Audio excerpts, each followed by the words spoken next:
Good evening. For the past 3 nights, we have been examining the circumstances of the assassination of President John F. Kennedy. On Sunday, we returned to Dealey Plaza to recreate that fatal motorcade ride beneath the windows of the Texas School Book Depository. Believing that rifle tests conducted by the Warren Commission were less than adequate, we conducted new tests, more closely simulating the conditions of the actual murder. We found hitherto undiscovered evidence in film of the murder itself, that the killer had more time than the minimal 5.6 seconds indicated in the Warren report to get the shots off. And we concluded that beyond reasonable doubt, Oswald was indeed at least one of the killers. But was there more than one? On Monday night, we interviewed eyewitnesses who said all the shots came from the school book depository, and others equally insistent that there were shots from the grassy knoll overlooking the motorcade itself. We tested more exhaustively than did the Warren Commission the extremely controversial single bullet theory, found that one bullet could indeed have wounded both the president and Governor Connally.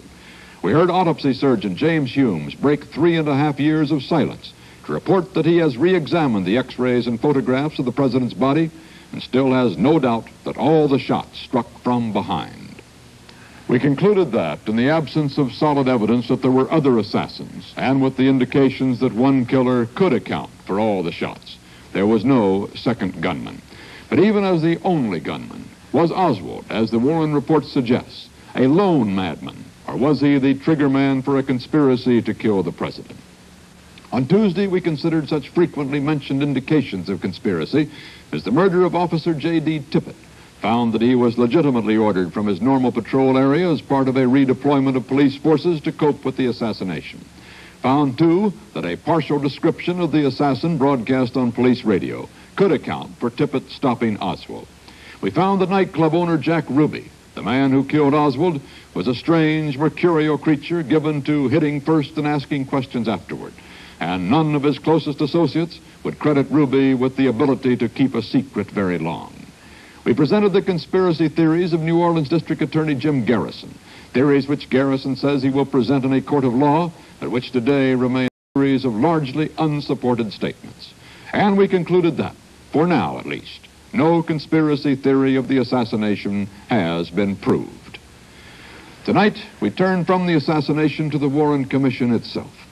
Having found that the Commission's conclusions, in the main, still stand up almost 3 years after they were published, we now ask our fourth and last fundamental question.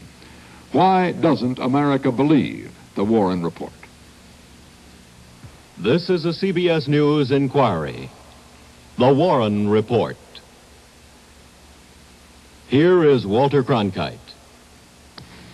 Tonight, as in our preceding reports, my colleague Dan Rather and I are going to break this fundamental question into subsidiary questions.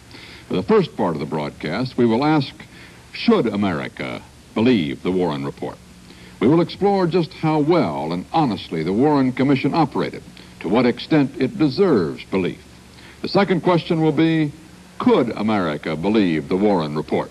And we'll try to determine whether there are elements in the way people, and particularly Americans, think about great events which would prevent their accepting the Warren report, however trustworthy it might be. But this final broadcast will be different. The questions we will ask tonight, we can only ask. Tonight's answers will be not ours, but yours. As we take up whether or not America should believe the Warren report, we'll hear first from the man who, perhaps more than any other, is responsible for the question being asked. Mark Lane, lawyer and former New York State Assemblyman, was the gadfly of the Warren Commission. He demanded the right to appear before it as a defense counsel for the dead Lee Harvey Oswald. Refused, he began his own investigation of the president's death. A study that produced first the best-selling attack on the Warren Commission, Rush to Judgment, and now a movie of the same name. Mark Lane has lectured all over the world on his own theories of the assassination, theories which he spelled out for Bill Stout. There was one conclusion, one basic conclusion that the Commission reached, I think, which can be supported by the facts, and that was the Commission's conclusion that Ruby killed Oswald. But of course that took place on television. It would have been very difficult to deny that. But outside of that, there's not an important conclusion which can be supported by the facts, and this is the problem. And what the Commission was thinking and what they were doing is still hidden from us, of course. The minutes of the Commission meetings are locked up in the National Archives, and no one can see them. a vast amount of the evidence, FBI reports, CIA reports, which may be directly related to the information we should have, are also locked up in the archives. No one can see that.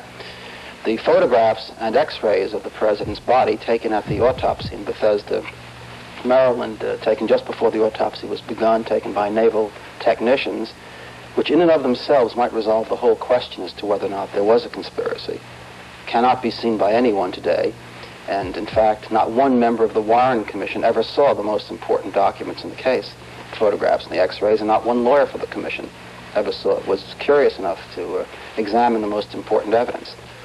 I think the villain was the desire of government officials to be nice, to see to it that nothing would upset the American people, that the apathy which has seized us for all of these years be permitted to remain uninterrupted by a factual presentation of what happened. The American people would have been upset, surely, if they were told there was a conspiracy which took the life of your president. But Mr. Lane, who accuses the commission of playing fast and loose with the evidence, does not always allow facts to get in the way of his own theories. In Rush to Judgment, for example, he writes, "The statements of eyewitnesses close to the president tended to confirm the likelihood that the shot came from the right and not from the rear."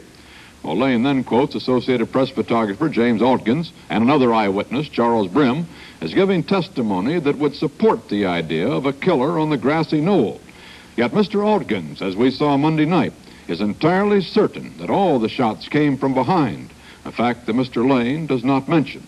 As for Mr. Brim, Eddie Barker discovered that he holds no brief either for the grassy knoll theory or for the use of his words by Mark Lane. Well, now, some critics of the Warren report have taken your testimony or interviews with you to indicate that you thought the shots came from behind the fence over there. What about that? Well, sir, it was not a number of critics. It was one critic, Mark Lane, who takes very great liberties with adding to my quotation. I never said that any shot came from here like I was quoted by Mr. Lane. Mr. Lane would like me to have positively identified what I saw fly over here as skull, although I told him I could not. I did not examine. I thought it was, but I could not. So he has added his interpretations to what I said, and consequently, that's where the story comes from, that I said that a shot come from up there. No shot came from up there at any time during the whole fiasco that afternoon. Nor are these the only examples of Mr. Lane lifting remarks out of context to support his theories. Perhaps the most charitable explanation is that Mark Lane considers himself a defense attorney for Lee Harvey Oswald.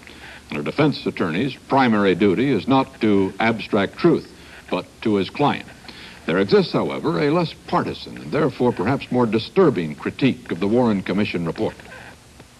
One of the most influential attacks on the work of the Commission is the book Inquest by a young scholar named Edward J. Epstein. It began as a thesis in political science, Mr. Epstein deciding to find out just how the Warren Commission had gone about solving this crime of the century. He started the 26 volumes of hearings, then interviewed 5 of the 7 Commission members, General Counsel J. Lee Rankin, and some of the Commission's top investigators. And the pattern that began to emerge disturbed him. Well, there were 3, I think, levels of complaint. The first one was the institutional, you might say, the general problem that a government has when it searches for truth. The problem of trying to have an autonomous investigation free from political interference, and at the same time it's dealing by its very nature with a political problem. The second level might be called the organizational level of, was the Warren Commission organized in a way that prevented it from finding facts? And here my findings were that by using a part-time staff and by the Commission is detaching themselves from the investigation, in other words, not actively partaking in the investigation, it raised some problems as to whether the Warren Commission's investigation went deep enough so that if there was evidence of a conspiracy, they would have in fact found it. The third level of my criticism concerned the evidence itself, and this concerned the problem of when the Warren Commission was confronted with a very complex problem. For example, the contradiction between the FBI, the summary report on the autopsy, and the autopsy report they had in hand, how they solved this problem, whether they simply glossed over it or whether they called witnesses. And this, of course, brought up the questions of a second assassin.